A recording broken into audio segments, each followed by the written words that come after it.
Okay, God has given me a word of knowledge for one or more of the students tonight.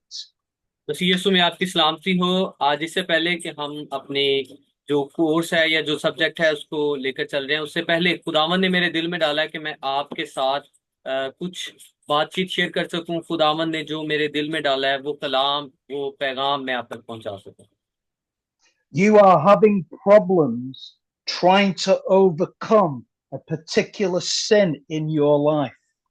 खुदावन ने मेरे दिल में इस बात को डाला है कि आप में से कुछ स्टूडेंट्स ऐसे हैं जो अपनी शख्सी जिंदगी में किसी एक ऐसे गुनाह से लड़ रहे हैं जिस पर वो फतह याब नहीं हो पा रहे। You've tried every which way to overcome it, but you always slip back into defeat and commit the sin again. और आप ने शायद बड़ी कोशिश की है कि आप उस गुनाह पर गालिब आ जाएं, लेकिन वो आप पर गालिब है, इस वजह से आप उस गुनाह से छुटकारा हासिल नहीं कर पा रहे।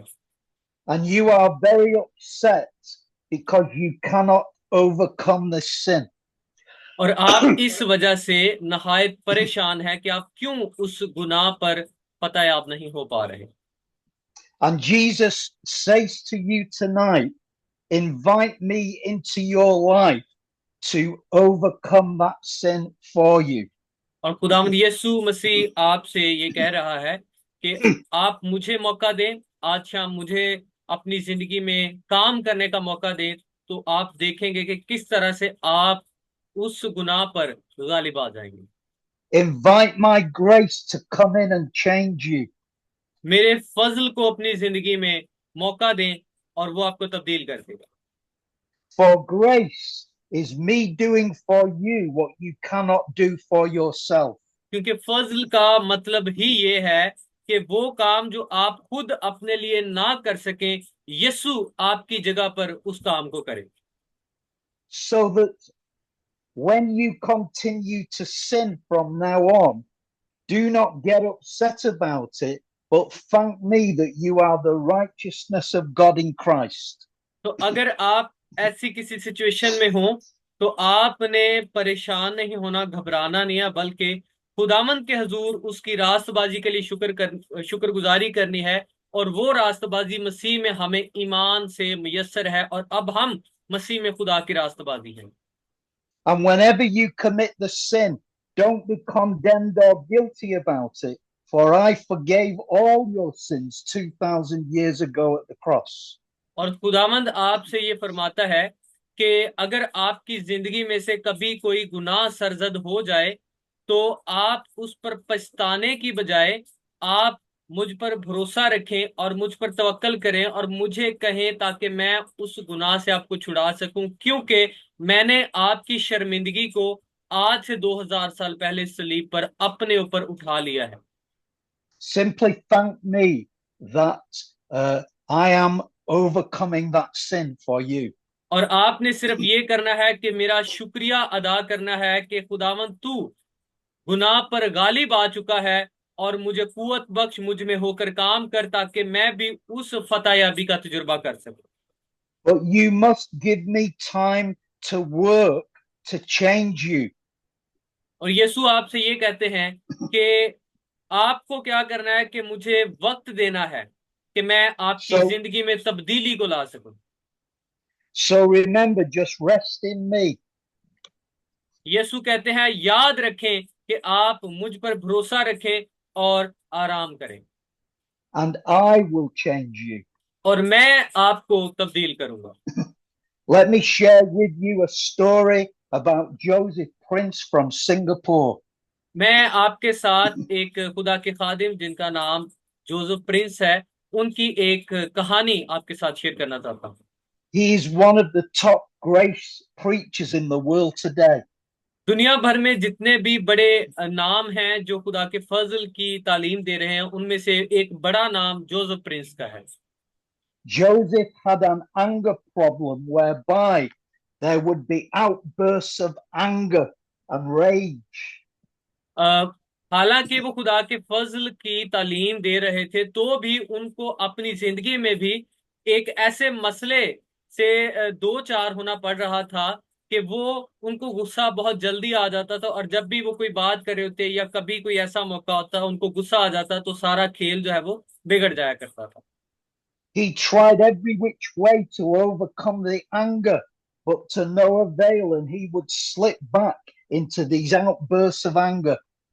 और उन्होंने हर मुमकिन कोशिश की कि उस गुनाह से या उस इशू से वो बाहर निकल सकें और उस गुस्से भरे जो लम्हात हैं उन पर वो ओवरकम कर सकें, फतेयाब हो सकें, लेकिन ऐसा नहीं होता था। Eventually, he came to the end of himself and he said to God, I can't, but you can. और उनका इस कोशिश का इख्तिताम इस बात पर हुआ कि जब उन्होंने अपने तौर पर हर मुमकिन कोशिश कर ली उस प्रॉब्लम से जान छुड़वाने की और ना हो पाया, तो क्या हुआ कि उन्होंने खुदा के हुजूर इस बात को रखा कि खुदावंद, मैं इस मुश्किल पर गालिब नहीं आ पा रहा, अब तू ही है जो मुझे इस पर फतह दे सकता है। Let me repeat his confession again. I can't, but you can. मैं दोबारा से आपके साथ उनका जो बयानिया है उसको दोहराना चाहता हूं। उन्होंने कहा कि मैं नहीं कर सकता लेकिन तू कर सकता है। Make that your confession each time you sin. God, I can't, but you can. अगर आपकी जिंदगी में से कभी गुनाह सरजद हो रहा है तो खुदावंद के हजूर आए और उससे कहें कि खुदावंद, मैं इससे छूट नहीं पा रहा, मुझे अपने फजल की कुदरत से इस गुनाह से निकाल ले। And after about 6 months, his wife said to him, Joseph, I've noticed that your outbursts of anger are becoming less and less. और कुछ दिनों के बाद जोसेफ प्रिंस की जो बीवी है वो उसे कहती है कि मैंने नोटिस किया है कि आप अब थोड़ा कम गुस्सा करना। And eventually, God healed Joseph of those outbursts of anger. और खुदा ने अपने फजल के वसीला से अपने बंदा को इस जो प्रॉब्लम थी उससे निकाला और उसको फतह याब किया। And God got all the glory out of that situation because it was all of him and nothing of Joseph. और खुदा ने ये खुद किया, ये जोसेफ प्रिंस की कोई अपनी काबिलियत नहीं थी, बल्कि खुदा ने खुद मुकम्मल तौर पर उसको इस इशू से निकाला और इस मसले पर खुदा ने उसको फतह याबी Bakshi. So be encouraged. God will change your life and overcome that sin for you. इसलिए जुर्रत रखें, खुदा खुद आपकी जगह पर आपके इन मसाइल से निपटेगा और आपको फतह से बढ़कर गलबा देगा। You know, whenever we give these prophetic words, words of knowledge, words of wisdom, if you know that that is God speaking to you and you see God doing things for you, please report that back to Fakaz so that we know what God is doing because it encourages us to continue to do it. वो कह रहे हैं कि जब कभी भी मैं या कोई भी खादम आपको क्लास के दौरान, क्लास से पहले या जब भी आपसे मुखातिब हो और खुदा उसके दिल में कोई बात डाले और आप नबूवती पैगाम खुदा के बंदों के मुंह से सुने, तो अगर आपको ये महसूस हो कि हाँ ये बात तो आज मेरे लिए थी, ये बात जो थी आज मेरे लिए थी, सो जब आपको ऐसा महसूस हो, रूहुल कुद्स से आपको तहरीक मिले और आप उस पैगाम को खुदामंद की आवाज समझते हुए कबूल करें, तो फिर उसके बाद आप इंतजामिया में से किसी को भी, खास तौर पर पास्टर वकास आपके साथ होते हैं, बातचीत कर रहे होते हैं, कम्युनिकेशन कर रहे होते हैं, तो आप उनके साथ डिस्कस करें कि हाँ ये इशू था, और जब उस दिन कलाम किया गया, उस दिन नबूती पैगाम सुनाया गया, तो जब खुदा के खादिम बात करे तो मेरे दिल में ये महसूस हुआ कि आज की ये जो बात है ये मेरे ही लिए है। इससे जब आप हमें बैक रिपोर्ट करेंगे तो हमें इंकरेजमेंट मिलेगी और हम खुदा के रूह की तहरीक से इस काम को कंटिन्यू रखेंगे और बथेरे लोगों के लिए ये तरबियत और रिहाई का बायस हो सकता है। Okay, this is the doctrine of man, spirit, soul, and body, part 5. आज हम इल्मुल इंसान और उसका हिस्सा नंबर 5 जो है उसको सीखेंगे। Could you read out again the different parts of spirit, soul, and body, please? Yes, sir. Because yes sir sure. हमने पिछली कुछ क्लासेस में इस बात को जाना है कि इंसान जो है वो तीन चीजों पर मिलकर मुश्तमिल है, रूह, जान और बदन। और ये तीनों जो है एक तरतीब के तहत हमें इंसान की तख्लीक में नजर आते हैं। Yes And sir. you may say to me, Peter, why do you read out the same slide week after week? It's so that by the end of this series, this diagram will be so burned into your mind that when someone asks you, what is your soul? You will immediately reply, mind, will, and emotions. और आप में से कुछ student सोच रहे होंगे कि क्या सर पीटर हर बार जो है सेशन शुरू करने से पहले ये स्लाइड हमें दिखाते हैं और बार बार बताते हैं कि इंसान रूह, बदन और जान पर मुश्तमिल है, इसका जो प्रॉपर तरीकाकार है या इसकी जो प्रॉपर तरतीब है वो ये है। तो उसकी वजह ये है कि आपको बार बार दिखाने के पीछे मकसद ये है कि जब आप इसको बार बार देखेंगे, पढ़ेंगे, सुनेंगे या बोलेंगे तो ये आपको याद रहेगा, ज़हन नशीन हो जाएगा। और जब आप किसी से बात करेंगे तो आप उसको दुरुस्त जो है वो तालीम दे पाएंगे कि ये इस तरीके से है। So we've been looking at the spirit of man and we've looked at communion and intuition. And tonight we're going to look at the conscience.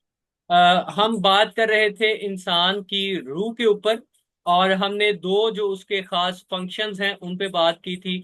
पिछली से पिछली क्लास में हमने रफाकत पे बात की थी कि रूह जो है वो रफाकत रखना उसका एक मेन फंक्शन है। और इसके बाद इंटुइशन जिसको हम कहते हैं कि ये इदराक है, ये वजदान है, ये ऐसी एक क्वालिटी है जो हमें खुदावंद की तरफ से मिलती है और हम चीजों को भांप लेते हैं। The conscience is that part of man that I call the right or wrong indicator. तो जो कॉन्शियंस है या इंसान बातों को ऑब्जर्व करता है, उनको महसूस करता है और फिर उसके बाद वो फैसला करता है कि मैं किस बात का चुनाव करूं। When we do something wrong, our conscience registers guilt. जब हम कुछ गलत करते हैं तो हमारा जमीर जो है वो हमें निशानदेही करता है कि आपने गलत किया है। When we do something right, our conscience registers peace. और जब आप कुछ अच्छा करते हैं या आपकी जिंदगी से कुछ अच्छा हो रहा होता है तो आपका जमीर जो है वो आपको शाबाशी देता है कि आपने अच्छा किया है। God specifically gave the law to Israel, but he also wrote it on the heart of every person. खुदा ने बनी इस्राइल कौम को जो शरीयत है वो लिखी हुई सूरत में दी, लेकिन जितने भी दुनिया में लोग हैं उन सब के दिलों के ऊपर खुदा के जो अहकामात हैं वो लिखे हुए हैं। Every man, woman, and child knows when they have done something right or done something wrong. दुनिया में जितने भी इंसान हैं, वो कोई बड़ा है वो कोई छोटा है, जब भी वो कोई गलत करता है तो उसको पता होता है कि हाँ ये मैंने गलत किया है या हाँ ये मैंने ठीक किया है। Can we read Romans 2:14 and 15, please? हम पढ़ेंगे रोमियो के नाम पौलुस रसूल का खत, उसका 2 बाब उसकी 14 और 15 आयत को। इसलिए कि जब वो कौमें जो शरीयत नहीं रखती अपनी तबीयत से शरीयत के काम करती हैं, तो बावजूद शरीयत ना रखने के वो अपने लिए खुद एक शरीयत है। चुनाचे वो शरीयत की बातें अपने दिलों पर लिखी हुई दिखाई देती हैं और उनका दिल भी इन बातों की गवाही देता है और इन के बाहमी ख्यालात या तो उन पर इल्जाम लगाते हैं या उनको माजूर रखते हैं। This scripture is saying that when the Gentiles do something wrong, their thoughts accuse them and their conscience bears witness to those wrong thoughts by registering guilt. यहाँ पर पौलुस रसूल कह रहा है कि गैर कौमें जिनके पास लिखी हुई शरीयत नहीं है, उनके दिलों पर खुदा ने शरीयत लिख दी है। उनके दिलों पर जो शरीयत लिखी हुई है वो उनको मुजरम ठहराते हैं कि आपने गलत किया है। But when they did something right, their thoughts excused them and their conscience bore witness to their behavior by registering peace. और जब उनकी जिंदगी से कुछ अच्छा होता है तो उनका जमीर उनको मलामत नहीं करता, बल्कि उनको शाबाशी देता है कि आपने अच्छा किया है, इनकरेज करता है उनको। And a wonderful thing has happened under the new covenant because we have now been delivered from a guilty conscience of sin. और नए अहद की खूबी ये है कि खुदा ने हमें गुनाह की जो एक शर्मिंदगी है उससे हमें निकाल लिया है। And this teaching is so important to learn if we are going to live a guilt-free life of peace, joy, and rest. ये तालीम हम सब के लिए बहुत फायदामंद हो सकती है अगर हम चाहते हैं कि अपनी जिंदगी में हम एक पुरसुकून, एक अच्छी जिंदगी जो है वो खुदावंद में बसर करें। Many Christians today are struggling with condemnation and guilt because they do not understand this teaching.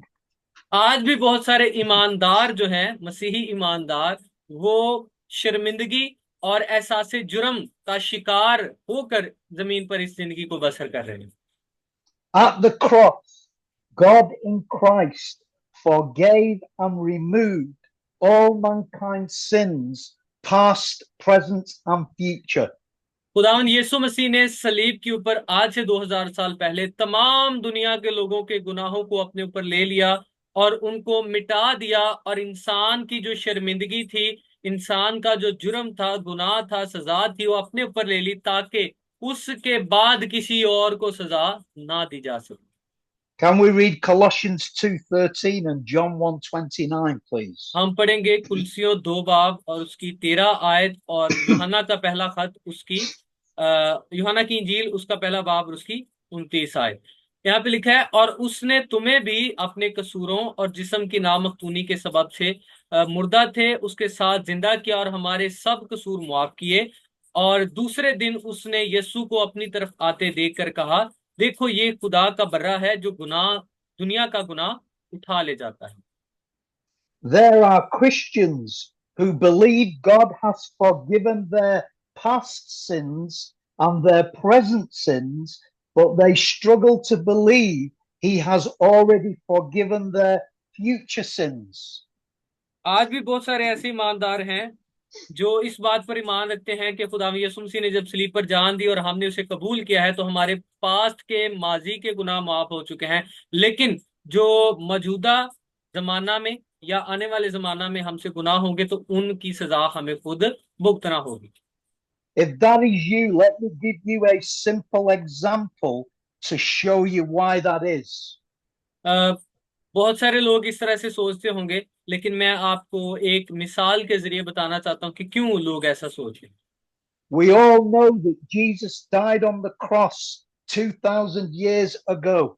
हम सब जानते हैं कि खुदावंद यीशु मसीह आज से 2000 साल पहले सलीब पर मर गए।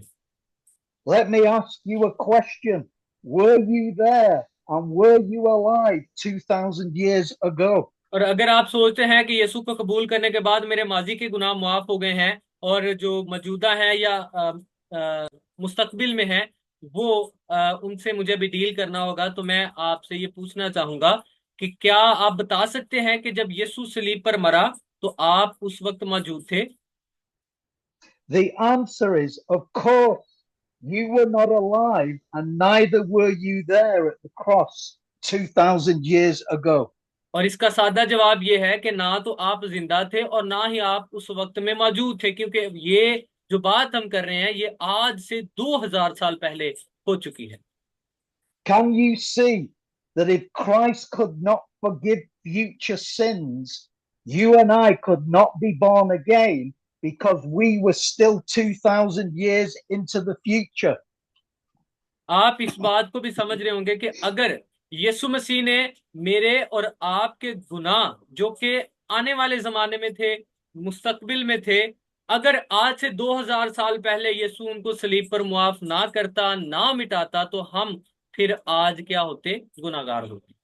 So when a person becomes born again today, they have to go back 2000 years to receive Christ's forgiveness. और आज जब भी कोई शख्स यीशु मसीह को कबूल करता है तो वो नए सिरे से पैदा होता है और मुआफी को हासिल करता है। And his forgiveness is just as powerful today as it was 2000 years ago. اور جب آپ اس معافی کا تجربہ کرتے ہیں تو وہ معافی آپ کہاں سے حاصل کرتے ہیں؟ آج سے 2000 سال پہلے سے، جو آپ کے لیے معافی جاری ہو چکی ہے۔ اس لیے یسوع مسیح نے جو صلیب پر ایک کام کیا ہے وہ اس قدر پاورفل ہے، اس قدر اہم ہے کہ وہ 2000 سال پہلے ہوا ہے اور آج بھی اس کی تکمیل یا اس کی قدرت جاری ہے۔ Can you now understand that Christ's forgiveness is past, present, and future?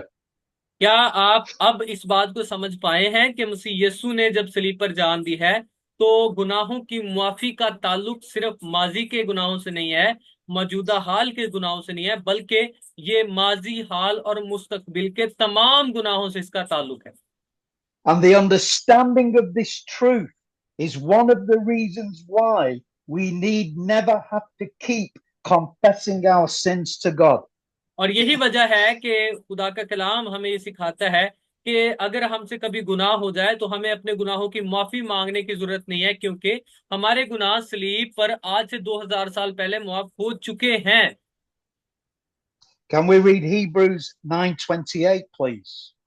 ہم پڑھیں گے عبرانیوں 9 باب اس کی 28 آیت، یہاں پہ لکھا ہے، اسی طرح مسیح بھی ایک بار بہت لوگوں کے گناہ اٹھانے کے لیے قربان ہو کر دوسری بار بغیر گناہ کے نجات کے لیے ان کو دکھائی دے گا جو اس کی راہ دیکھتے ہیں۔ And can we read Romans 6:10? ہم پڑھیں گے رومیو 6 باب اس کی 10 آیت، کیونکہ مسیح جو موا گناہ کے اعتبار سے ایک بار موا، مگر اب جو جیتا ہے تو خدا کے اعتبار سے جیتا ہے۔ The key word in both those verses is the word once, that Christ once gave himself for our sins. Romeo 6 باب اور عبرانیوں 8 باب کی جو دونوں حوالہ جات ہم نے پڑھے ہیں، ان میں ایک ہی بات کامن ہے، اور وہ یہ ہے کہ وہاں پہ لکھا ہے وانس، کہ ایک بار یسوع قربان ہوا ہے اور اس نے ہمارے سب گناہوں کو اٹھا لیا ہے۔ This is called the once principle. اس کو کہتے ہیں ایک اصول۔ There are 10 scriptures under the new covenant that teach Christ died for our sins once and once only. نئے عہد نامہ کے اندر بہت سارے ایسے حوالہ جات ہیں جو یہ بیان کرتے ہیں کہ یسوع مسیح ایک ہی بار مر گیا تاکہ وہ تمام گناہوں کے لیے کفارہ دے سکے۔ And because Jesus died once to forgive all our sins, past, present, and future, we must therefore accept his forgiveness once and once only. تو اصول یہ ہے کہ جب یسوع نے صلیب پر ایک قربانی ادا کی ہے، ایک ہی بار قربان ہوا ہے اور ہمیشہ کے گناہوں کے لیے قربان ہوا ہے، تو پھر جب ہم یسوع کو قبول کرتے ہیں تو ہم اس کو قبول کرنے سے جو معافی حاصل کرتے ہیں وہ بھی کون سی ہے؟ ونس فار آل، کہ ایک ہی بار میں تمام گناہوں کی معافی ہمیں میسر آتی ہے۔ And because we have received his once for all forgiveness, it means we no longer need to confess our sins. تو جب ہم اس بات کو جان لیتے ہیں کہ یسوع کی قربانی ایک ہی قربانی ہے، ایک ہی بار ادا کی گئی ہے تمام گناہوں کے لیے، تو اس لیے جب ہم اس کو قبول کرتے ہیں تو ہمیں بھی ایک ہی بار پورے دل سے قبول کرنے پر تمام گناہوں کی معافی میسر ہوتی ہے۔ اس لیے اگر بعد میں کبھی آپ سے گناہ ہو تو آپ اپنے گناہ کی معافی نہیں مانگیں گے، کیونکہ گناہ کی معافی کے لیے پھر آپ کو قیمت بھی ادا کرنی ہوگی، اور قیمت کیا ہے؟ وہی 2000 سال پہلے بہایا گیا لہو۔ اس کا مطلب ہے کہ جو قیمت ہے وہ ایک ہی بار پوری ادا ہو چکی ہے، اب آپ کو دوبارہ سے قیمت ادا کرنے کی ضرورت نہیں ہے۔ So if Christ died to forgive all our sins, past, present, and future, it means that his blood has cleansed our conscience from all condemnation and guilt. تو جب خدا کا کلام یہ فرماتا ہے کہ یسوع مسیح نے ایک ہی بار قربان ہو کر ہمیں ہمیشہ کے لیے معاف کر دیا ہے، ہمارے سب گناہوں کو مٹا دیا ہے، تو اس سے اس نے ہمارے دل کو پاک کر دیا ہے اور ہمارے ضمیر کو اب وہ ملامت نہیں کرتا क्योंकि अब वो हमारे गुनाहों को याद नहीं करता। इसलिए जो हमारा ज़मीर है वो हमें ना कहे कि आप गुनाहगार हैं, आपको गुनाह की माफी मांगनी चाहिए, आपको गुनाह की कीमत अदा करनी होगी, बल्कि रूहुल कुद्स के वसीला से हमें इस सच्चाई को कबूल करना है और अपने दिल में इसको जगह देनी है कि हम यीशु के एक ही बार कुर्बान होने से हमेशा के लिए पाक किए गए हैं। So that in Christ we now have a perfect conscience. इसलिए रूहुल कुद्स हमारे जमीर को थामता है, वो कंट्रोल करता है, और हमारा जमीर हमें मलामत नहीं करता, बल्कि हमारा जमीर हमें इनकर्ज करता है कि आप मसीह में रास्तबाज हैं, आप पाक हैं, आप नेक कामों के लिए खलक किए गए हैं। Can we read Hebrews 9:14, please? हम देखेंगे इब्रानियों 8 बाब उसकी 14 आयत। यहाँ पे लिखा है, तो मसीह का खून जिसने अपने आप को अजली रूह के वसीला से खुदा के सामने बेऐब कुर्बान कर दिया, तुम्हारे दिलों को मुर्दा कामों से क्यों ना पाक करेगा, ताकि जिंदा खुदा की इबादत करें। Let's look at how this works out in our lives in a practical way. आए हम एक मिसाल के साथ इस आयत की गहराई को समझने की कोशिश करते हैं कि हमारी रोजमर्रा की जिंदगी में हम इस उसूल का कैसे अपनी जिंदगी में इतलाक कर सकते हैं। So, as a Christian, it means that if we sin, we always know when we've sinned. We're not trying to cover that up. इसको हम देखते हैं कि जब एक ईमानदार होने की हैसियत से भी हमसे अगर गुनाह होता है, तो हम उस गुनाह को कवर नहीं कर रहे होते कि जी मैं तो कीता ही नहीं। But here's the great truth.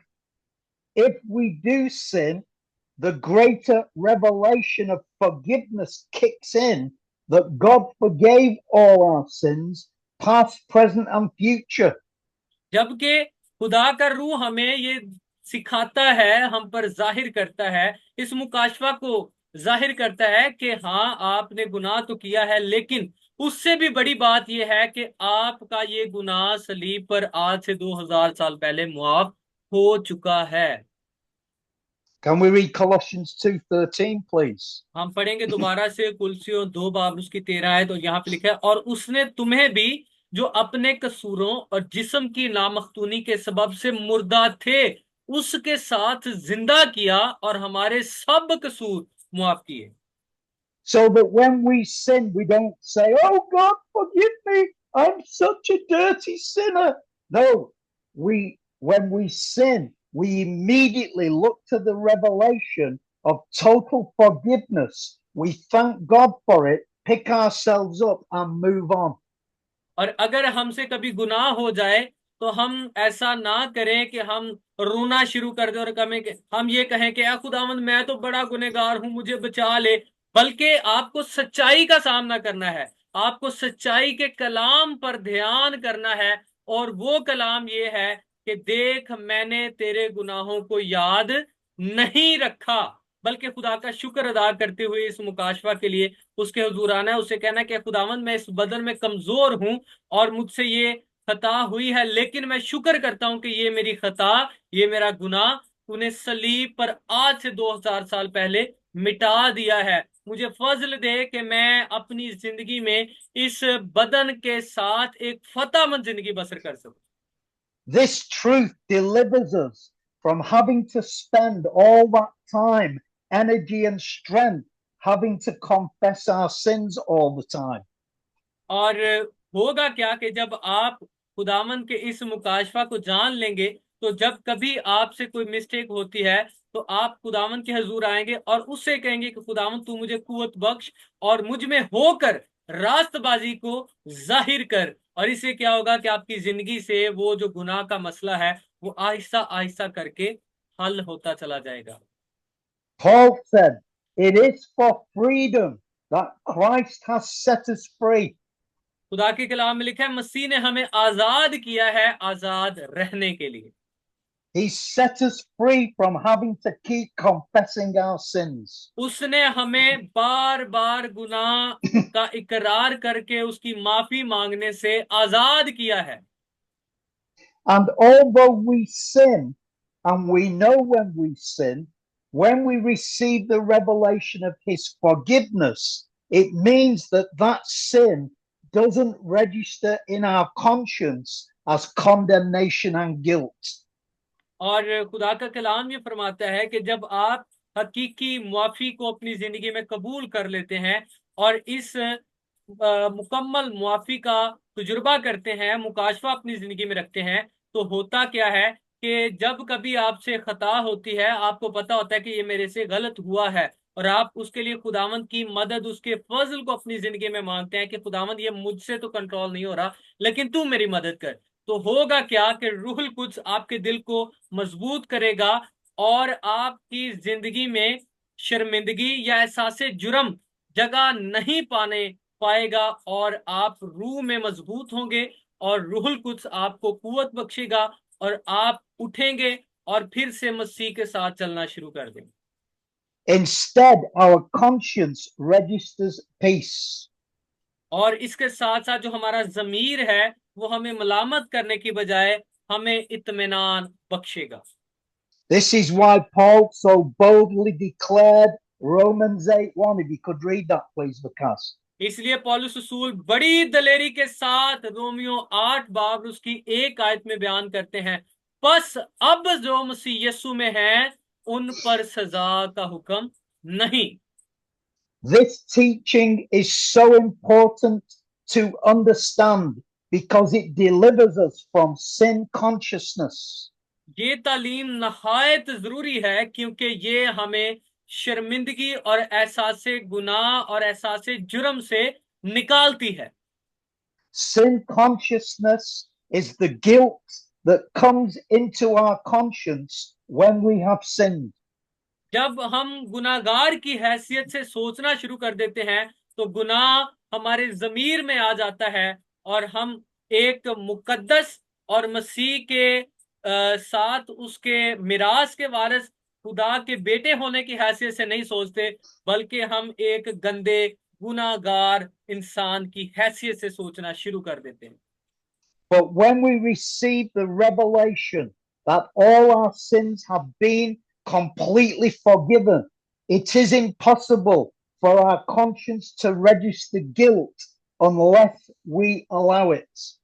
और जब हम इस मुकाशफा को पा लेते हैं कि मैं खुदावंद यीशु मसीह में पाक किया गया हूं, मैं मुकम्मल तौर पर मुआफ किया गया हूं, मेरे गुनाहों को खुदा अब खाते में नहीं रखता, अब मैं गुनाहगार नहीं हूं, अब मैं मसीह में रास्तबाज हूं, मैं पाक हूं, मैं खुदा का बेटा हूं, तो आपका ज़मीर आपको इत्मीनान देगा और जिस कदर आप इस मुकाशफा को अपनी जिंदगी में जगह देंगे उसी कदर आप अपनी जिंदगी में महसूस करेंगे कि आप एक फतह का तजुर्बा करते हुए जिंदगी बसर कर रहे हैं।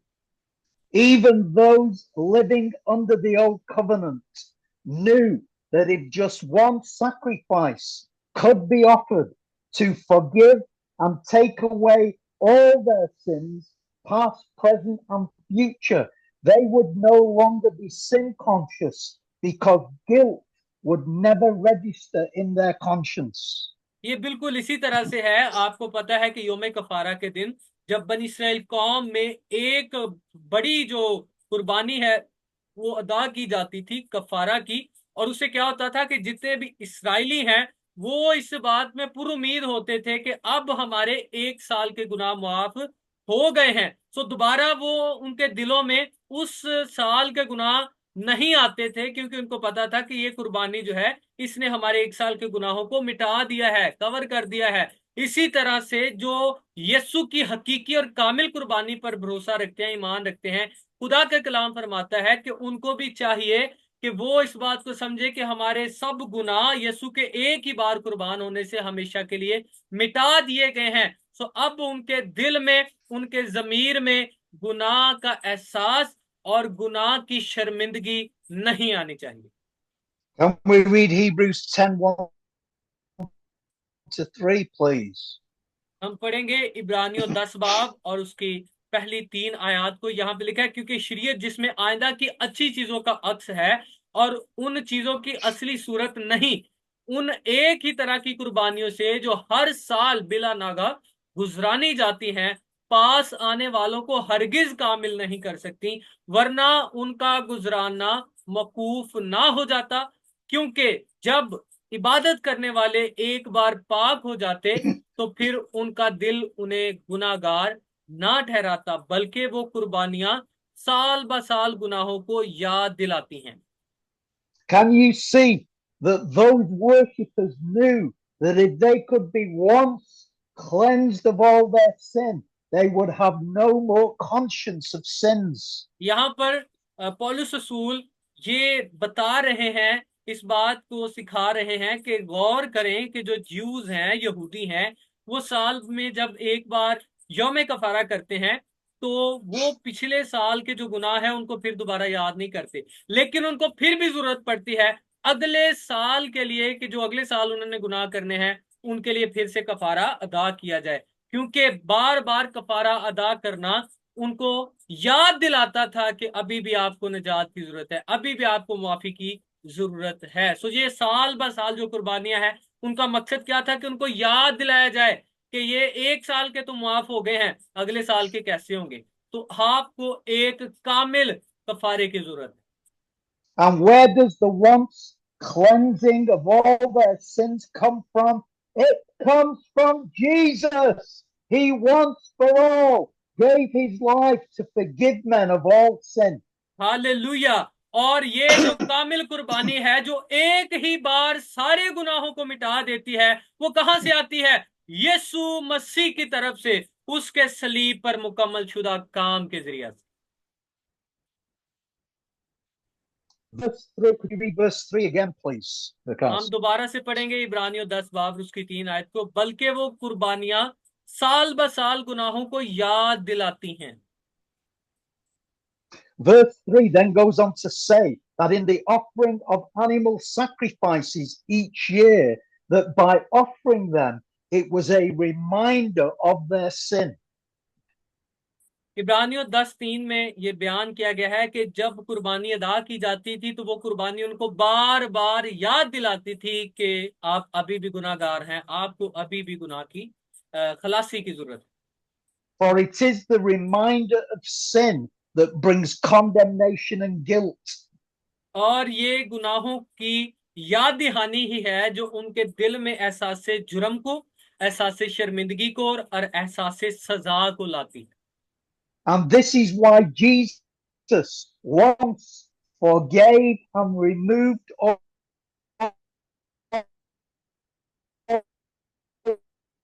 take away the remembrance of sin so we would no longer suffer from condemnation.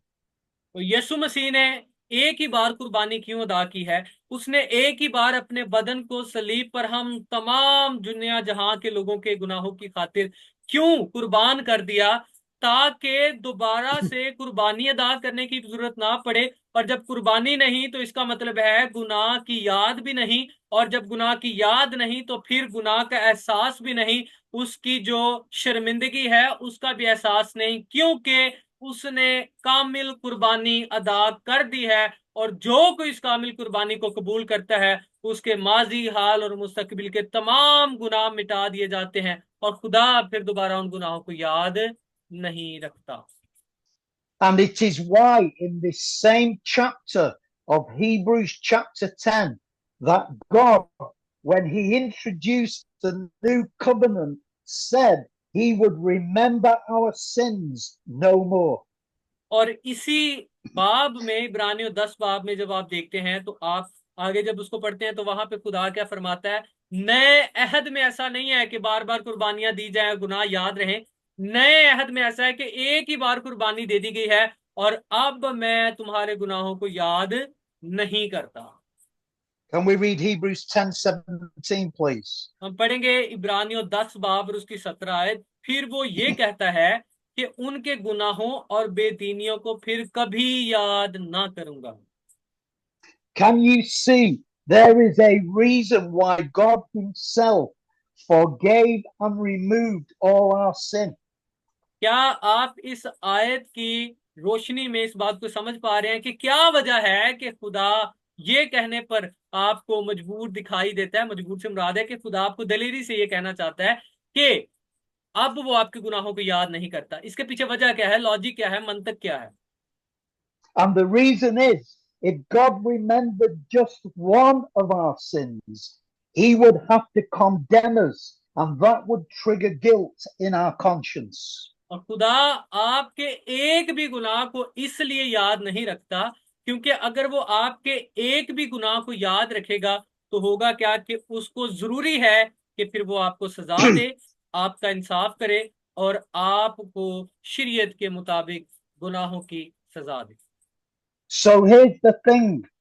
If God has forgiven all your sin, past, present, and future, you, you have to do what God does. And you have to receive the forgiveness of your sins, past, present, and future. And that will deliver you from condemnation and guilt.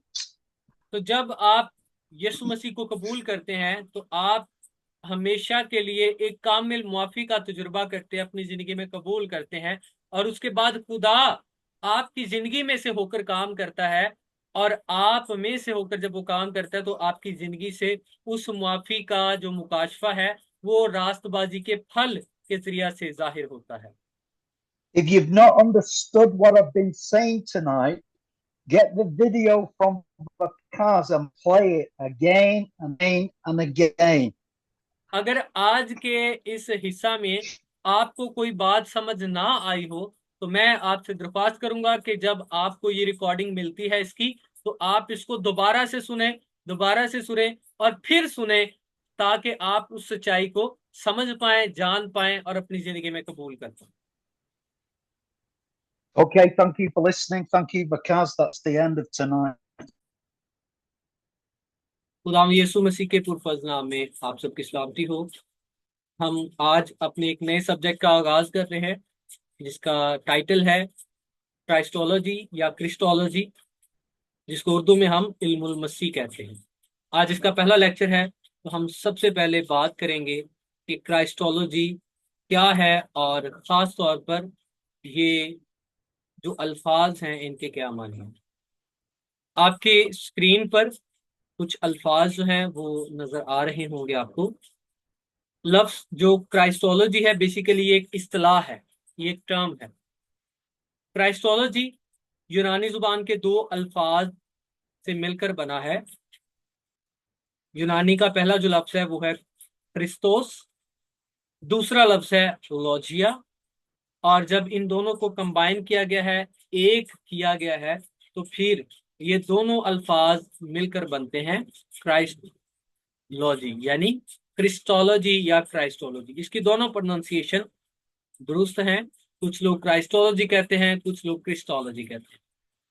तो Christ का मतलब क्रिस्तुस जो है ये यूनानी जुबान का लफ्ज़ है, जिसका अंग्रेजी में आप अगर इसको ट्रांसलेट करेंगे अंग्रेजी जुबान में तो ये क्रिस्तोस से क्राइस्ट हो जाएगा। और लॉजिया जो है अगर इसको आप इंग्लिश में कहेंगे तो ये लॉजी है। सो क्राइस्ट प्लस लॉजी। क्राइस्ट का मतलब है मसीह। अगर आप अंग्रेजी में क्राइस्ट कहते हैं तो उसका उर्दू में मतलब क्या है, मसीह है। और लॉजी जो है इसका मतलब है जानना या इल्म हासिल करना। सो क्राइस्टोलॉजी या क्रिस्टोलॉजी इल्मुल मसीह के मानी है कि मसीह के बारे में जानना या इल्म हासिल करना। ठीक है जी। सो क्रिस्तोस और लॉजिया दोनों मिलकर बनते हैं क्राइस्टोलॉजी अंग्रेजी जुबान में, और फिर जब इसके मानी लिए जाते हैं उर्दू में तो ये हो जाता है इल्मुल मसीह या मसीह के मुतल्लिक जानना या इल्म हासिल करना। तो जब भी आपसे कोई पूछे क्रिस्टोलॉजी क्या है, क्राइस्टोलॉजी क्या है, या आप बात कर रहे हो तो आपको पता हो कि ये सिस्टमेटिक थियोलॉजी की एक खास ब्रांच है, एक खास डॉक्ट्रिन है जो स्पेशली तौर पर बात करती है मसीह के मुतल्लिक। ठीक है। सो जब आप मसीह के मुतल्लिक बात कर रहे हैं किसी भी खास तनाजुर में तो फिर आप क्या बता रहे हैं लोगों को, क्रिस्टोलॉजी, इल्मुल मसीह बता रहे हैं। ओके जी, आगे बढ़ते हैं। इल्मुल मसीह या क्रिस्टोलॉजी बाकायदा इल्म इलाही या सिस्टमैटिक थियोलॉजी की वो शाख है जिसमें मसीह की शख्सियत और उसके काम के मुतल्लिक जाना जाता है या इल्म हासिल किया जाता है। सो क्रिस्टोलॉजी जो है ये इसके दो मेन फंक्शंस हैं, या आप कह सकते हैं कि इसके दो मेन रूट्स हैं। और रूट्स क्या हैं कि ये इस डॉक्ट्रीन में हम दो बातों पर सीखते हैं और उन दोनों का ताल्लुक मसीह के साथ है। सबसे पहली चीज क्या, मसीह की शख्सियत के बारे में, उसकी जात के बारे में, उसकी शख्सियत के बारे में। और दूसरे नंबर पर उसके काम के बारे में हम सीखते हैं। सो मसीह की शख्सियत और उसके काम के बारे में जानना या सीखना इल्मुल मसीह कहलाता है।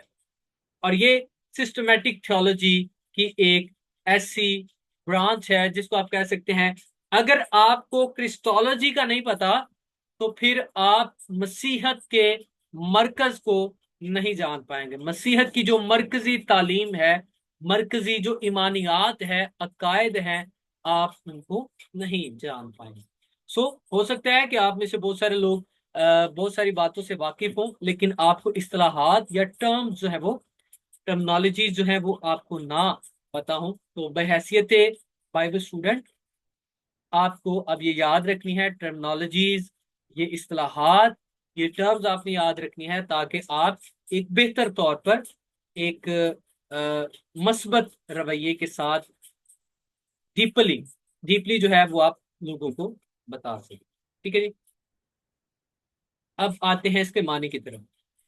अब चूंकि हम इस तौर से चीजों को सुन रहे होते हैं कि उनमें कुछ ना कुछ कंफ्यूजन जो है वो बाकी रहती है, तो अब हम उस कंफ्यूजन को भी देखेंगे कि आम तौर पर बहुत सारे लोग शायद नहीं वाकिफ, वो आम रोजमर्रा जिंदगी में अल्फाज का की अदायगी भी करते हैं, वो जो सेंटेंसेस हैं वो भी बोलते हैं, अपने ईमानियात का इकरार भी करते हैं, लेकिन अल्फाज के जो मानी हैं, उनके मफहूम हैं, उनको समझ नहीं पाते। तो जितने भी लोग हैं, आप जितनों का भी गलत हुआ था, आपने परेशान नहीं होना, बल्कि ये आपके लिए सीखने के लिए जरूर फायदेमंद साबित होगा। सो क्राइस्ट जो है, सबसे पहली चीज कि ये कोई नाम नहीं है। क्राइस्ट या मसीह ये नाम नहीं है, बल्कि ये क्या है, टाइटल है। ये टाइटल है। क्राइस्ट का उर्दू में अगर आप मानी लेंगे तो वो है मसीह। और मसीह का मानी क्या है, ममसू, मसाशुदा, या जिसको मसा किया गया हो उसको क्या कहते हैं, मसीह कहते हैं। तो मसीह के मानी क्या है, ममसू, मसाशुदा, या जिसको मसा किया गया हो, इसको क्या कहते हैं, मसीह कहते हैं। और अंग्रेजी जुबान में क्राइस्ट के मानी क्या होंगे, anointed one. Anointed one Urdu में वही आ जाएगा, ममसू, मसाशुदा, या जिसको मसा किया गया है। ठीक है। तो जैसे हमने देखा कि ये जो लफ्ज मसीह है, ये यूनानी जुबान में इसको कहा जाता है खरिस्तोस, और जो इब्रानी जुबान में मसीह को के लिए लफ्ज इस्तेमाल किया जाता है वो है मशियाख। ठीक है। इब्रानी में मशियाख, यूनानी में क्रिस्तोस। और इन दोनों जुबानों में इसका जो मानी है वो एक ही है, और मानी क्या है, ममसू, मसाशुदा, या जिसको मसा किया गया है। या अंग्रेजी में आप कहेंगे तो आप कहेंगे अनॉइंटेड वन। ठीक है। मैं यहां पर एक पॉज लूंगा।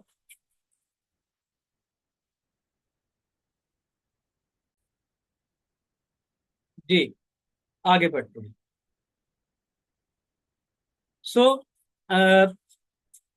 सबसे पहले हम देखेंगे कि दो ऐसे मज़हब या दो ऐसे बड़े ग्रोह हैं दुनिया में जिनमें आपको तसव्वुर मसीह या मसीह का कॉन्सेप्ट, उसकी तालीम मिलती है, वो दिखाई देता है। और अगर आप कदीम कहेंगे तो आप इसी नतीजे पर पहुंचेंगे कि जो जूडाइज्म है, यहूदियत है, उसमें मसीह का तसव्वुर क्या है। सो जो यहूदी हैं, खुदा ने ओल्ड टेस्टमेंट के अंदर नबियों के जरिया से, मुख्तलिफ लोगों के जरिया से, रूहुल कुद्स की तहरीक से खुदा ने बनी इसराइल कौम पर और उनके आबाओ अजदाद पर मसीह के आने के बारे में जो रेवलेशन है, मुकाशफा है, वो उनको दिया। सो एक बड़ी तरतीब हमें ओल्ड टेस्टमेंट में दिखाई देती है कि बनी इसराइल कौम जो है, खुदा ने नबियों के जरिए से मसीह का वादा किया और फिर बताया कि मसीह यहूदा में से आएगा। तो यहूदियों के नजदीक जो तसव्वुर मसीह है, आज हम उसको थोड़ा सा जानेंगे। बहुत दफा जब हम बात कर रहे होते हैं तो शायद हम इसको समझ नहीं पाते, या हम अ, जल्दी में, या उसकी जो संजीदगी है उस बात को नहीं समझ पाते, और हम अक्सर कह देते हैं कि जो यहूदी हैं वो आज भी यीशु मसीह का इंतजार कर रहे हैं, या कुछ लोग कह देते हैं कि यहूदी जो है वो यीशु का इंतजार कर रहे हैं कि यीशु आएगा और वो उनको निजात देगा। ठीक है, सो इस तरह से बहुत सारे बातें हो सकती हैं। लेकिन यहूदियों के नजदीक तसव्वुर क्या है? सबसे पहली चीज कि यहूदी जो है वो मसीह का इंतजार कर रहे हैं। 2000 साल पहले भी वो मसीह का इंतजार कर रहे थे, और 2000 साल के बाद आज भी वो मसीह का इंतजार कर रहे हैं। ठीक है, उनके नजदीक यीशु एक हकीकी या मौदा मसीह नहीं था। आज भी वो यीशु को मसीह के तौर पर रद्द करते हैं कि यीशु मसीह नहीं है। तो हम बात करेंगे यहूदियों के नजदीक मसाया के कॉन्सेप्ट की, मशियाक के कॉन्सेप्ट की, मसीह के तस्वुर की। तो यहूदियों के नजदीक जो मसीह का तस्वुर है कि वो मसीह जिसका खुदा ने बाप दादा के साथ वादा किया, नबियों के जरिए वादा किया, अपने नबियों के जरिया से फरिश्तों की मार्फत उसने मसीह की पेशगोइयां की, वो मसीह एक इंसान होगा। वो मसीह क्या होगा? एक इंसान होगा। और दूसरे नंबर पर वो मसीह एक बादशाह होगा। वो मसीह क्या होगा? एक बादशाह होगा। और तीसरा जो पॉइंट है वो ये है कि वो मसीह कोई ना कोई सियासी लीडर होना चाहिए। वो मसीह सियासी लीडर हो सकता है। तो उनके नजदीक जो मसीह है वो क्या है? वो इंसान है, यानी वो इंसान होगा। और दूसरे नंबर पर वो बादशाह होगा। और तीसरे नंबर पर वो कोई सियासी लीडर हो सकता है। सो यहूदियों के नजदीक जो मसीह का कॉन्सेप्ट है वो मसीहियों जैसा नहीं है। वो मसीह को एक इलाही शख्स के तौर पर नहीं, खुदा के उस बेटे के तौर पर नहीं जो खुदा है, बल्कि वो मसीह को एक ऐसे इंसान के तौर पर देखते हैं जिसको खुदा की तरफ से मसा किया होगा। मसा किया होगा, लेकिन वो होगा क्या? इंसान होगा। वो इंसानों के बराबर होगा। मसा के सबब से वो क्या होगा? इंसानों से थोड़ा सा अफजल होगा।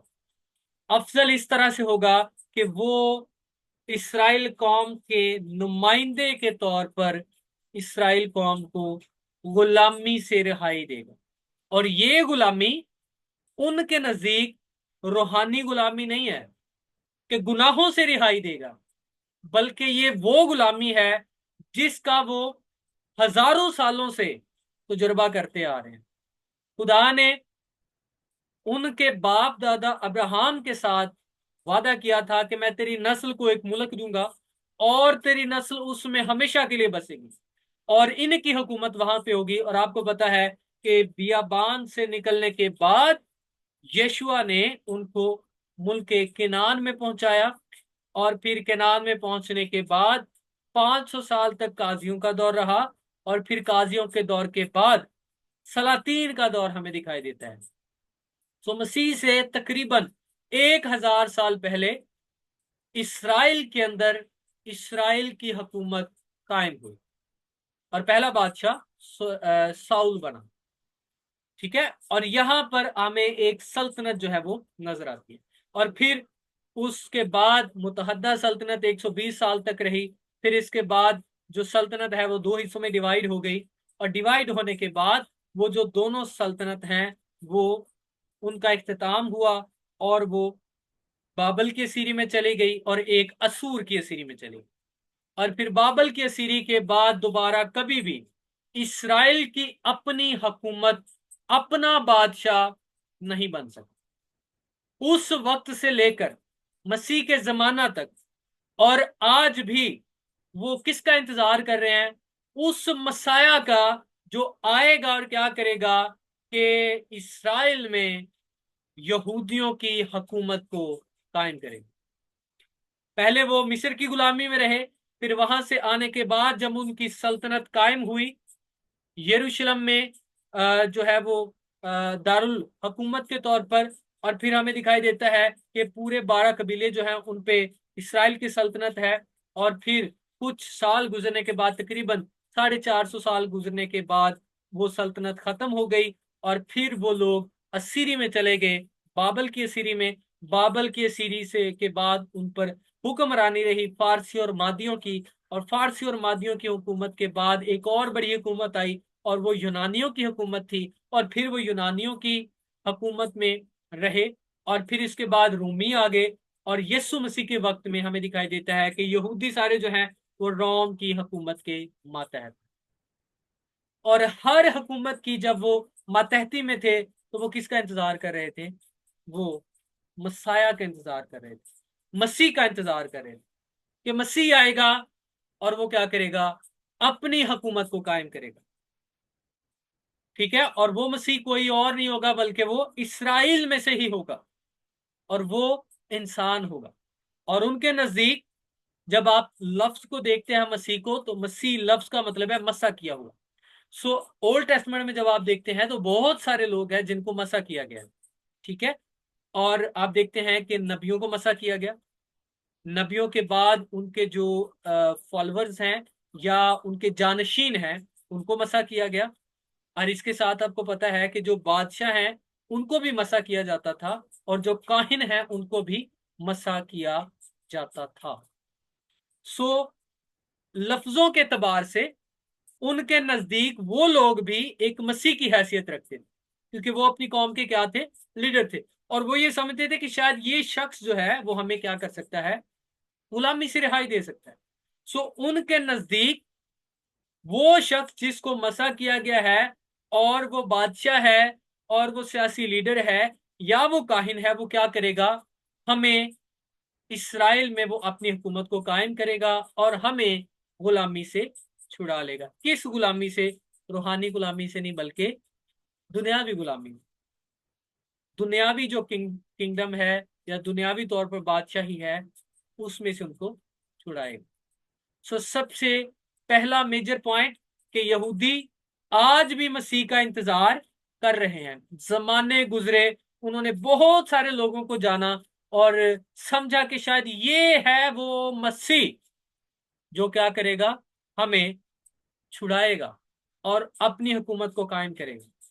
उनमें से उन्होंने नबियों पर भी तवक्कल किया, उन्होंने बादशाहों को भी देखा, बादशाहों में से उन्होंने मसीह को देखा, लेकिन उनके नाकामी के बाद, उनकी वफात के बाद, या उनके रद्द हो जाने के बाद फिर उनको समझ आया कि नहीं नहीं, ऐ भी मसीह नहीं है, अभी हमें और मसीह का इंतजार करना है।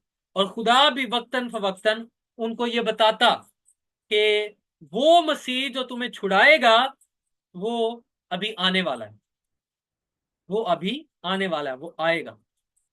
और ओल्ड टेस्टमेंट की सारी पेशनगोइयां मसीह के आने के बारे में कहती है, मसीह आएगा, मसीह आएगा। और क्वालिटीज बताई कि वो कैसा होगा, वो कहां से आएगा, और वो कौन होगा। ये सब कुछ ओल्ड टेस्टमेंट में बताया गया।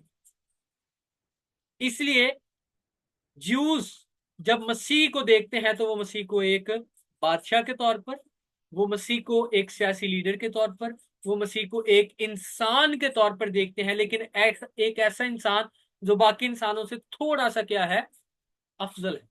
अफजल इन मानों में कि वो क्या है? हमारा नुमाइंदा है, और उसकी रहनुमाई में इसराइल की अपनी हुकूमत कायम होगी, और उसके जमाने में उसकी हुकूमत में अमनो अमान कायम होगा।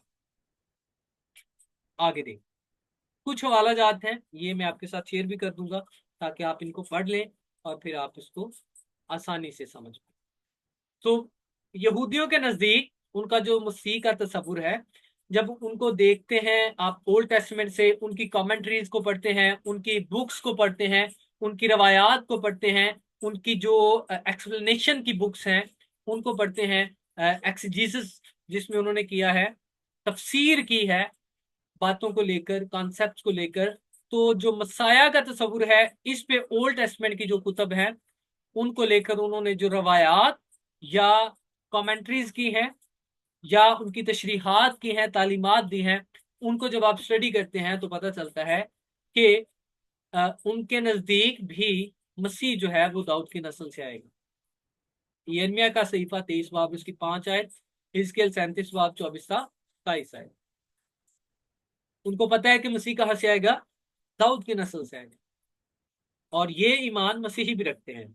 लेकिन फर्क देखेंगे, यसाया 11 बाब उसकी 12 है, वो बनी इसराइल को मुत्तहिद करेगा, यानी कि जितने भी यहूदी दुनिया भर में फैल चुके हैं, जब मसीह आएगा तो क्या करेगा, वो तमाम दुनिया से जो यहूदी हैं उन सबको यरूशलेम इसराइल में वापस लाएगा। थर्ड पॉइंट, वो क्या करेगा, मसीह हैकल की तामीर करेगा, और हैकल कितनी बार तामीर की जाएगी, तीसरी मर्तबा। आपको पता है कि पहली मर्तबा सुलेमान बादशाह ने उसको तामीर किया था, और उसके बाद उसको जब ये असीरी में गए हैं, बाबल की असीरी में, तो फिर हैकल को मस्मार कर दिया गया, और फिर उसके बाद जब ये वापस आए हैं तो फिर नबूकत नजर, सॉरी नबूकत नजर कह रहा हूँ, जो लोग थे खुदा के, यिर्मयाह के साथ हम देख सकते हैं, हम देख सकते हैं कि जो ज़ुरबाबुल है वो उसके साथ, और बहुत सारे ऐसे खास लोग थे, नहमिया का वाक्य आपको मिलता है कि ये वो लोग थे जब पहले वापस आए तो उन्होंने हैकल की तामीर को, तो दूसरी मर्तबा हैकल की तामीर की। और फिर तीसरी मर्तबा हैकल क्यों तामीर की जाएगी, क्योंकि जब यीशु मसीह ने सलीब पर जान दी तो उससे पहले ये कह दिया गया था, और ओल्ड टेस्टमेंट में भी कहा गया था कि जब मसीह कुर्बान किया जाएगा तो उसके बाद हैकल मस्मार कर दी जाएगी। और यीशु मसीह ने भी कहा कि ये हैकल जो है इस पर पत्थर बाकी ना रहेगा, और सन 70 में हैकल जो है उसको मस्मार कर दिया गया दूसरी मर्तबा। और फिर यहूदियों के नजदीक ये दावा किया जाता है कि मसीह आएगा और दोबारा से फिर तीसरी मर्तबा हैकल को तैयार करेगा, तामीर करेगा। हिजकिय्याह के सहीफा में आप देख सकते हैं उसके 40 और 48 बाब। चौथा पॉइंट जो है इनका वो ये है कि मसीह आलमी अमन कायम करेगा। उस वक्त मसीह की हुकूमत में कौम कौम के खिलाफ तलवार ना उठाएगी, ईसाया 2 बाब उसकी 4 है। अब ये सारी बातें जो हैं जब आप इनको देखते हैं तो पता चलता है कि ओल्ड टेस्टमेंट की जो तकमील है वो नए अहदनामा में होती है, और नए अहदनामा में जो इक्तबास लिए गए हैं वो ओल्ड टेस्टमेंट से हैं या पुराने अहदनामा से हैं। सो अगर आप ओल्ड टेस्टमेंट को समझना चाहते हैं तो फिर आप नए अहदनामा को समझें, नए अहद को समझें, और फिर नए अहद से आप ओल्ड टेस्टमेंट को समझ पाएंगे। तो यहूदी जो मसीह का इंतजार कर रहे हैं, मौदा मसीह का, वो यस्सु को क्या करते हैं, बतौर मसीह रद्द करते हैं। उसके पीछे वजह क्या है, उसके पीछे सबसे बड़ी वजह यह है कि वो एक ऐसे मसीह का इंतजार कर रहे हैं जो क्या होगा, बादशाह होगा, जो लड़ाई करेगा, जो खुद मार नहीं खाएगा, बल्कि वो क्या होगा, वो खुद बड़ा जंगजू होगा और उसके आगे कोई टिक नहीं पाएगा। तो जब मसीह यस्सु तजसीम इख्तियार करते हैं, वो मुजस्सम होते हैं, दुनिया में आते हैं, और एक कामिल इंसान और कामिल खुदा के तौर पर इस जमीन पर जिंदगी बसर करते हैं, तो ये एक्चुअली में उनकी पहली आमद है। और यहूदी यस्सु को किस तौर से देखना चाह रहे थे, यानी मसीह को वो किस तौर से देख रहे हैं, इन सारे हवाला जात को, पॉइंट्स को लेकर वो मसीह की दूसरी आमद पर नजर लगाए हुए हैं। और ये जितने बातें हैं ये मसीह की दूसरी आमद से मुतालिक हैं। इसलिए वो यीशु को, जो पहली आमद है मसीह की, जब वो इस दुनिया में आया तो उन्होंने यीशु पर नजर की, उन्होंने देखा ये तो बादशाह भी नहीं है, ये तो कोई सियासी लीडर भी नहीं है, ये तो महज इंसान है। और ये अपने आप को दावा करता है मैं खुदा का बेटा हूं, ये दावा करता है कि मैं और बाप एक है। ये गुनाहगार शख्स, ये मसीह नहीं हो सकता, ये तो कुफर बकता है, ये तो बड़ा कमजोर है, और ये तो यूसुफ का बेटा है, क्या इसकी बहनें हमारे घर नहीं है? तो जब वो यीशु को देखते हैं तो यीशु को मसीह के तौर पर क्यों रद्द करते हैं? क्योंकि वो यीशु को बतौर मसीह उसकी पहली आमद को नहीं समझ पाए, बल्कि वो जितने दावे लेकर यीशु को मसीह कबूल करने के लिए यीशु के पास आते थे, वो सारे के सारे दावे क्या थे? मसीह की दूसरी आमद से मुतल्लिका थे। मसीही इन सब दावों पर यकीन रखते हैं जो ओल्ड टेस्टमेंट में है, यीशु की पहली आमद और यीशु की दूसरी आमद, यानी मसीह की दूसरी आमद से मुतालिक है। वो दोनों तसव्वुरात, वो दोनों दलाइल, वो दोनों सबूत यीशु मसीह में पूरे होते हैं, तकमील पाते हैं। यहूदियों के नजदीक ठोकर का बायस क्यों है? क्योंकि वो यीशु को बतौर मसीह इसलिए रद्द कर रहे हैं क्योंकि जितने दावे या जितनी दलाइल वो लेकर मसीह को रद्द कर रहे हैं, यीशु को रद्द कर रहे हैं, ये वो दावे हैं जो उसकी पहली आमद से मुतल्लिक नहीं है बल्कि उसकी दूसरी आमद से मुतल्लिक है। और जब मैं कह रहा हूं कि ज्यादातर दावे, तो उनमें यीशु की पैदाइश का जो दावा है उसको भी वो समझ नहीं पाए हैं। ठीक है, तो जब हम आगे बढ़ते हैं तो इसको सीखते हैं। हमारे पास थोड़ा टाइम है, 9 मिनट है, और तो मैं कोशिश करूंगा कि हम कॉन्सेप्ट जो है इनको समझ। तो ज्यूश कॉन्सेप्ट जो है वो ये है कि मसीह जो है वो एक इंसान होगा, उसको मसा किया गया होगा, इस वजह से वो बाकी इंसानों से थोड़ा अफजल होगा। तीसरे नंबर पर वो एक बादशाह होगा, और वो एक सियासी लीडर होगा।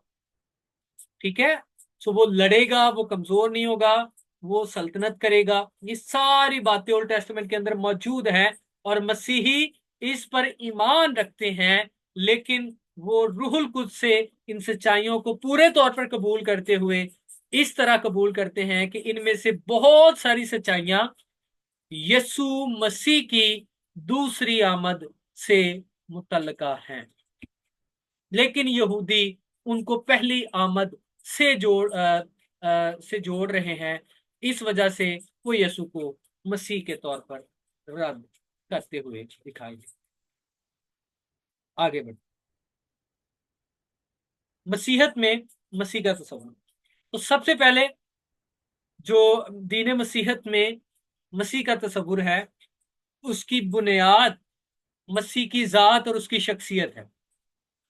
जैसे यहूदी कहते हैं कि मसीह जो है वो एक इंसान होगा, महज एक इंसान, लेकिन जब आप ओल्ड टेस्टमेंट को पढ़ते हैं, न्यू टेस्टमेंट को पढ़ते हैं, तो आप समझ पाते हैं कि नहीं, ओल्ड टेस्टमेंट में नबियों ने कहा था हाँ खुदावंद आएगा और वो तुमको बचाएगा। यसाया ने कहा था देखो कुमारी हामला होगी और बेटा जनेगी और वो उसका नाम इमैनुअल रखेंगे, जिसका मतलब है खुदा हमारे साथ। उसके कांधे पे सल्तनत होगी, वो अजीब मुशीर, खुदाए कादिर, अब्दियत का बाप और सलामती का शहजादा है। सो सबसे पहली चीज जो बाइबल मुकद्दस मसीह की जात, उसकी शख्सियत के मुतालिक बताती है, वो ये नहीं कहती कि वो महज इंसान है या उसको मसा किया गया वो बाकी इंसानों से थोड़ा अफजल है। जैसे जो यहोवा विटनेस वाले हैं वो कहते हैं कि यीशु जो है वो माइकल फरिश्ता है, और चूंकि उसको मसा किया गया है बाकी फरिश्तों की निस्बत उसका दर्जा थोड़ा अफजल है। बाइबल ऐसा नहीं कहती। बाइबल कहती है कि मसीह खुदा है, वो कामिल इंसान है, वो महज इंसान नहीं है बल्कि वो कामिल खुदा है और कामिल इंसान है। सेकंड चीज, वो मसीह के बारे में बयान करती है कि वो कामिल खुदा है, कामिल इंसान है, और वो इसलिए इंसान बना है ताकि इंसान की जगह पर इंसान को हकीकी गुलामी से छुटकारा दे सके, और वो छुटकारा इंसान का गुनाह है। इसलिए जब आप देखते हैं यीशु मसीह के बारे में, उसकी पैदाइश हुई, यीशु मसीह जब मुजस्सम हुए, तो फरिश्तों ने आकर चरवाहों को क्या खुशखबरी दी? उन्होंने खुशखबरी दी कि आज दाऊद के शहर बैतलहम में तुम्हारे लिए एक मुनज्जी यानी मसीह खुदावंद पैदा हुआ, और ये सारी उम्मत के वास्ते है। और यीशु मसीह ने अपनी जिंदगी में इस बात को बताया। ओल्ड टेस्टमेंट के अंदर नबियों ने बताया कि हमें नजात की जरूरत है, और खुदा अपने मसीह के वसीला से हमें नजात देगा। और इस नजात का ताल्लुक सिर्फ दुनियावी आजादी के साथ नहीं है, बल्कि इसका ताल्लुक रूहानी आजादी के साथ। सो मेजर पॉइंट क्या है, मेजर इख्तलाफ क्या है बाइबल मुकद्दस जो यहूदी नजरिए से रखती है, वो ये है, यहूदी समझते हैं कि मसीह जो है महज इंसान है। बाइबल कहती है मसीह महज इंसान नहीं, बल्कि वो कामिल खुदा और कामिल इंसान है। और वो इंसान क्यों बना है? ताकि वो क्या कर सके, इंसान को उसकी सबसे बड़ी गुलामी यानी गुनाह की गुलामी से छुड़ा सके। ओल्ड टेस्टमेंट को जो पढ़ते हैं तो वहां पे लिखा है, जो कोई गुनाह करता है वो गुनाह का गुलाम है। जो कोई आदम से पैदा हुआ गुनाह करता है और वो गुनाह का गुलाम है। जितने आदम से पैदा हुए हैं, ओल्ड टेस्टमेंट को पढ़े तो पता चलता है कि सारे के सारे क्या हैं, गुनाहगार हैं। और शरीयत दी गई ताकि इंसान को महसूस हो सके कि मैं गुनाहगार हूं और मुझे निजात की जरूरत है, मुझे मसाया की जरूरत है, मुझे मशियाख की जरूरत है, मुझे मसीह की जरूरत है। और यशायाह 53 बाब में क्या लिखा है कि हाँ, हमारी ही खताओं के बायस वो घायल किया गया, हमारी ही सलामती की खातिर उस पर सियासत हुई है, वो कुचला गया ताकि हम बचाए। और वो लिखा है कि जैसे भेड़ अपने बाल कुतरने वाले के सामने खामोश रहती है, इसी तरह से वो हमारी खातिर क्या रहा, खामोश रहा। उसने जिल्लत बर्दाश्त की ताकि हमें जिल्लत से छुड़ाया जा सके। उसने शर्मिंदगी बर्दाश्त की ताकि हमें शर्मिंदगी दोबारा महसूस ना करनी थी। उसने गुनाह की खातिर अपने आप को कुर्बानी के तौर पर पेश कर दिया ताकि दोबारा हमसे गुनाह महसूस ना किया। सो सबसे पहली और बुनियादी चीज मसीहियत में जो बाइबल मुकद्दस बयान करती है वो ये है कि मसीह खुदा है, वो कामिल खुदा है और कामिल इंसान है। आमीन। आगे बढ़, तो मसीहत में मसीह एक इलाही शख्स है। इलाही शख्स से मुराद है कि वो एक डिवाइन पर्सन है, वो कामिल खुदा है और कामिल इंसान है, और वो कुंवारी से पैदा हुआ है। यशायाह ने बताया था कौन पैदा होगा कुंवारी से, मसीह पैदा होगा। और क्यों कुंवारी से पैदा होगा? क्योंकि उसका बाप जो है वो इस कायनात का खुदा है, वो और बाप एक है, वो खुदा है। इसलिए ओल्ड टेस्टमेंट में कहा गया था कि देखो, औरत की नस्ल में और सांप की नस्ल में दावत होगी, वो उसकी एड़ी पर काटेगा और वो उसके सर को कुचलेगा। यहां से हमें मसीह का कॉन्सेप्ट दिखाई देता है। तो वो कौन है? औरत की नस्ल। और औरत की नस्ल से कौन आया है? मसीह आया है। मत्ती की इंजील पहला बाब उसकी 23 आयत को पढ़ेंगे तो वहां पे आपको मिल जाएगी। उन्होंने इसका नाम क्या रखा? इमैनुएल, खुदा हमारे साथ है। जिसने यीशु को देखा उसने खुदा को देखा। सेकंड नंबर, ये जो मसीह है, जो खुदा है, जो मुजस्सम हुआ है, वो हुआ क्यों है? ताकि इंसान के गुनाहों के लिए कुर्बानी दे सके। ये शायद 53 बाब और मत्ती की इंजील उसका 20 बाब 28 आयत। इब्ने आदम इसलिए आया ताकि वो बथेरों के गुनाहों के वास्ते अपनी जान दे सके। और फिर तीसरी चीज, बाइबल मुकद्दस कहती है कि मसीह सिर्फ मर ही नहीं गया, बल्कि मसीह मरने के बाद दफन किया गया और तीसरे दिन किताब मुकद्दस के मुताबिक मुर्दों में से जी उठा है। और जब मसीह जी उठा है तो जितने उस पर ईमान लाते हैं वो भी उसके वसीला से जी उठेंगे। अगली बात, बाइबल मुकद्दस में मसीही ईमान के मुताबिक मसीह यसु एक हकीकी बादशाह है जिसकी बादशाही उसकी आमदे सानी से शुरू हुई। वो जितने दावे यहूदी कर रहे हैं कि जी यीशु को आप मसीह कहते हैं, हमने तो इसमें कोई बादशाह वाली बात नहीं देखी, बादशाह को तो बादशाह होना, मसीह को तो बादशाह होना चाहिए, मसीह को तो जोरावर होना चाहिए, ये तो खुद कमजोर है। इसको तो जब एक मारता है तो दूसरा कहता है बता के तुझे किसने मारा है, ये तो खुद मार खा रहा है, इसके तो खुद लिबास पर जो है वो कुरा डाल लिया गया है, इसकी तो बहनें हमारे पास हैं, क्या नासरत से कोई अच्छी चीज निकल सकती है? बहुत सारी ऐसी बात। हम इसको कंटिन्यू करेंगे अगली क्लास में। अभी तक के लिए हम इसको यहाँ पे क्लोज करते हैं। बहुत शुक्रिया, आपने सुना।